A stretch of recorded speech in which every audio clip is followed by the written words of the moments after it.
Welcome back. Recently, I made a video on how a lot of the teams that are at the bottom of the league right now have been there for a while. One of the teams that have been there for a while, the San Jose Sharks. I wanted to talk about San Jose today because they've started winning.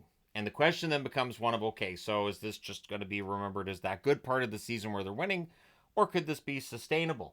So they're 5-9-3, and I went looking through what their record's been through 17 games in other seasons. Last year they were 3-13-1, miserable run.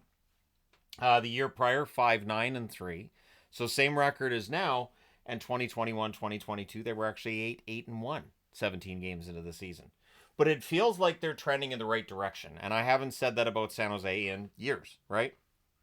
So looking at last year's totals for a few players and comparing to this year's, Granlund last year played 69 games, had 12 goals, 48 assists, 60 points. This year in 17 games, 7 goals, 11 assists, 18 points. He has upped his game. Eklund, 80 games last year, 16 goals, 29 assists, 45 points. He's seen as a big part of this team moving forward. 16 games played this year, 2 goals, 9 assists, 11 points. Zetterlund, last year, 82 games, 24 goals, 20 assists, 44 points. Very strong numbers. This year, 17 games, 6 goals, 5 assists, 11 points. He's on pace to better that mark this year. So the players that were kind of the highlight for them last year have been a highlight this year. And Blackwood's playing well. Last year, 10-25-4 record with an 899 save percentage. This season, 3-4-2 with a 910 save percentage.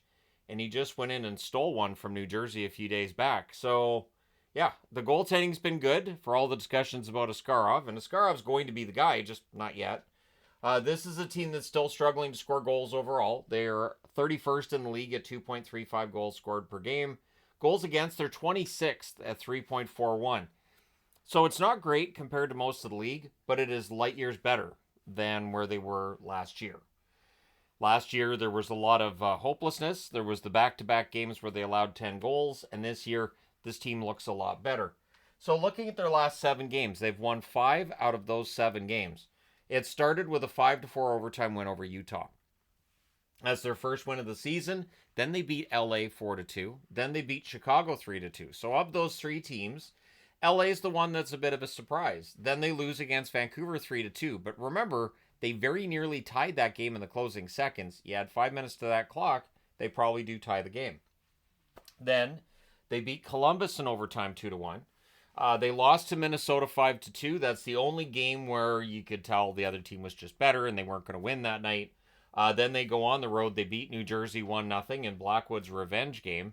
And then last night, they beat Philadelphia in a shootout 4-3, which, bit of a surprise. Philadelphia has been better lately themselves. So, yeah, San Jose's been playing pretty darn well over the last 7 games. And again, people will point out you've got Philly, Columbus, Chicago, Utah. None of these considered to be powers of the NHL, but San Jose's winning those games. These are games San Jose would have lost last year. They're not losing them this year. So looking at the additions this year, and they're a little bit out of order, but you got Wallman, 13 games, 1 goal, 8 assists, 9 points. Very good offensively for them. Wenberg, 17 games, 3 goals, 4 assists, 7 points. He's been a good addition, and again, it's veteran presence, right? Toffoli, 17 games, 6 goals, 5 assists, 11 points.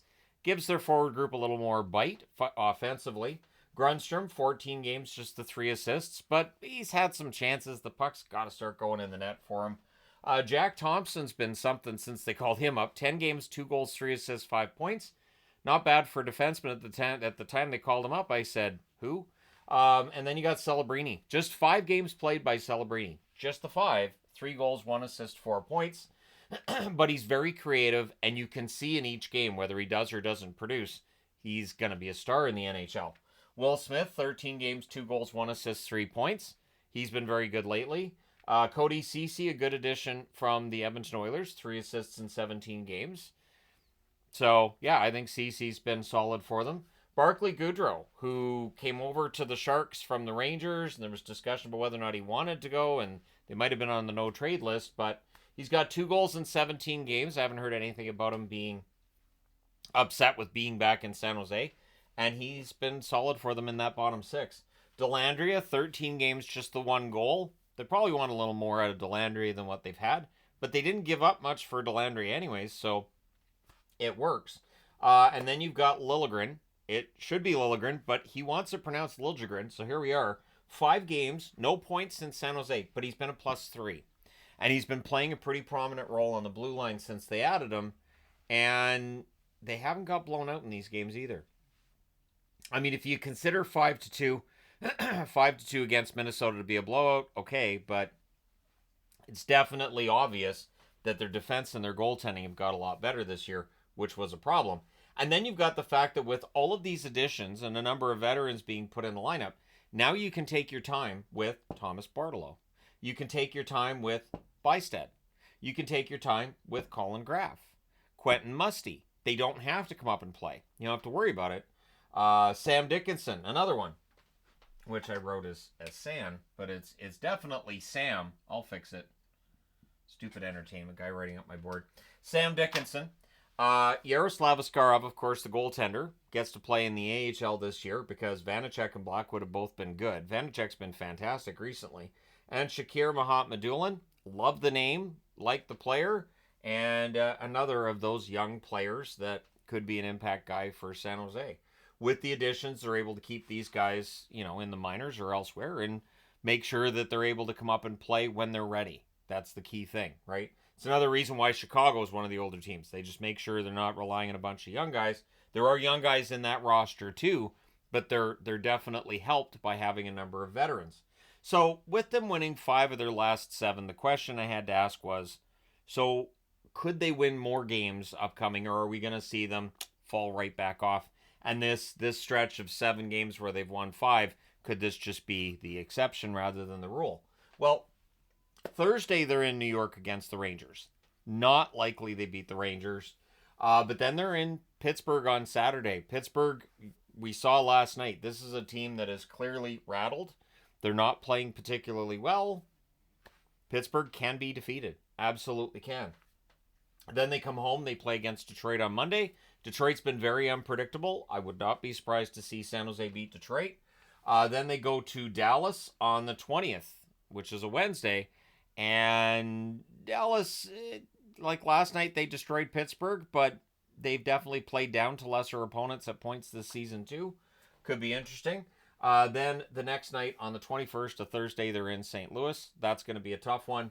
They come back home on Saturday the 23rd to play against Buffalo. Buffalo Wild, they had a good week, and then they followed it up with a 7-5 loss to Montreal. Yeah, you never know what you're going to get. And at home, they're against LA. They've already shown they can beat LA. That's on the Monday. On the Wednesday, they're at home against Ottawa. Ottawa's had a very up and down month already. And then they have a back-to-back against Seattle. They're at home on Friday the 29th, and then they're in Seattle on Saturday the 30th. And Seattle right now, not that far ahead of the San Jose Sharks. I don't think we see San Jose fall back down. I don't think we're going to see them struggle and lose games by scores of 8-1, 9-1, 10-2, that kind of thing this year. I think that they're probably coached better. I think they're definitely more prepared for games. They're getting that goaltending. They're getting better defense. And I think there's been some smart building by Mike Grier when it comes to this roster. And so there's definitely some hope that while San Jose's not making the playoffs this year, at the very least they could have a competitive record. Maybe they finish with 70 points. That would be considered a huge improvement. San Jose, we know there's a lot of empty seats in San Jose. It's something I've talked about for years now. If this team keeps playing this way, those seats are going to start to fill up. So, at any rate, I do think the worst is behind the San Jose Sharks in terms of their rebuild. I've got my fingers crossed that that's the case too, because it's tough to watch a team year after year after year just struggle and struggle and struggle, and that's where we're at with San Jose. So let me know your thoughts. How many more games do you think they can win before the end of November? Because this is the remaining November schedule, or do you think, you know what, they're just going to fall right back off anyways, and this is just going to be a blip on the radar? Let me know your thoughts. Hit like and subscribe in the event you may not have done so already. Thank you guys so much for all your support. I will talk to you again soon.